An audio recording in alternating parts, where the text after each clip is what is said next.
then how'd you get into your business today? Then what happened there, and how'd that idea come about? Yeah, there was an evolution over my life, and especially in building that ad tech company in the early 2000s. I joined a group called EO, the Entrepreneurs Organization, back in 2003. I was in the New York chapter for a few years, moved to San Francisco and became the president of that chapter later when I moved out. And it's a great organization. I know it well.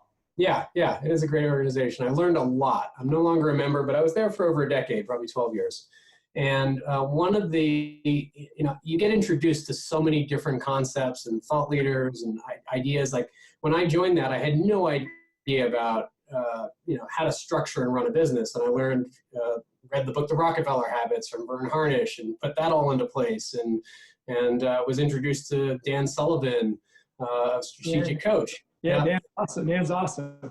Yes, and I never actually did the strategic coach, but I bought the book and actually hired the author of the book Unique Ability to come in and teach our forum the concepts behind this unique ability concept. And it was the first idea that, when I started to learn about this, that every person has this intersection of these areas they're naturally strong, these strengths.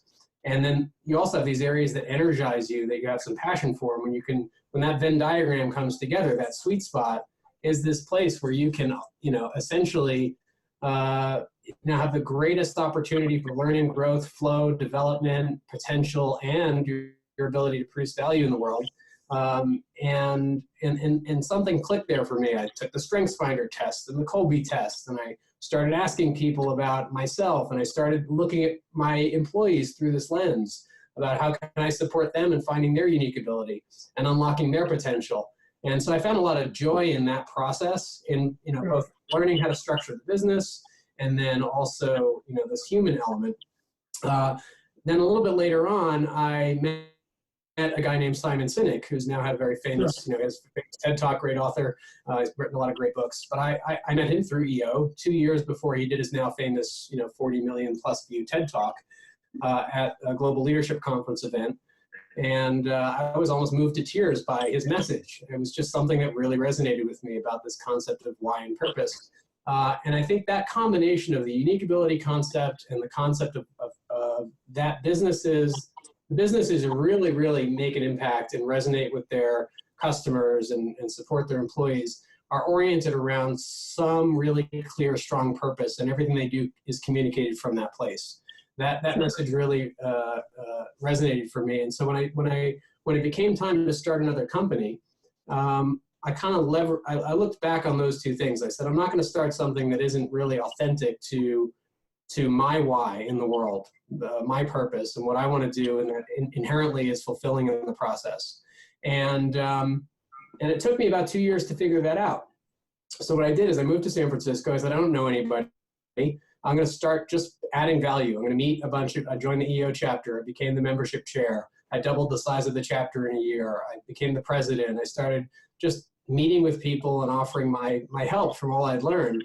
I started running these day-long strategy retreats with a partner, helping companies get clear on their why and their values and their objectives, and learning what worked and what didn't work in these situations with these leadership teams, while I just kind of inquired as to what am I going to build.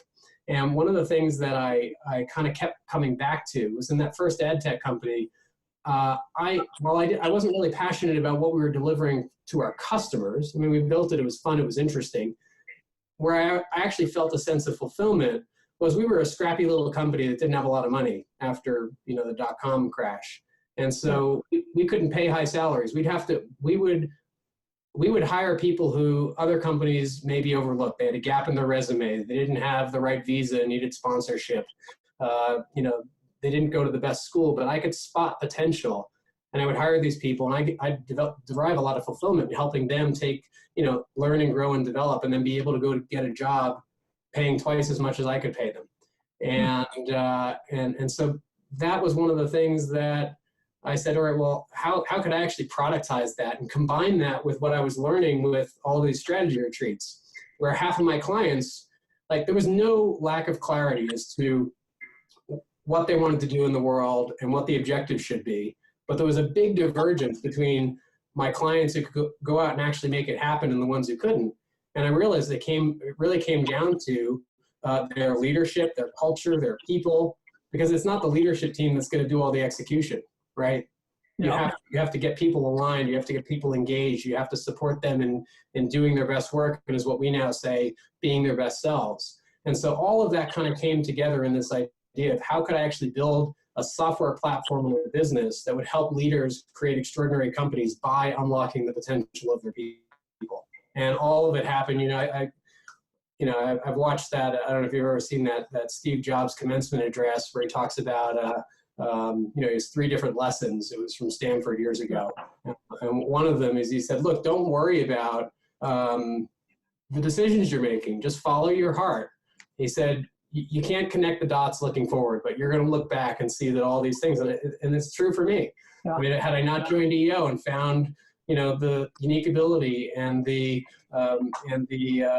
Simon Sinek, and had I not had these challenging situations of realizing, okay, building a company that doesn't feel fulfilling doesn't work, and then building a company that's following my passion but doesn't make money doesn't work. And it took me a long way to kind of come to all these conclusions to eventually land in what I feel like, I could be doing this forever. I love what we're building. I love the people I'm working with, the impact we're having in the world.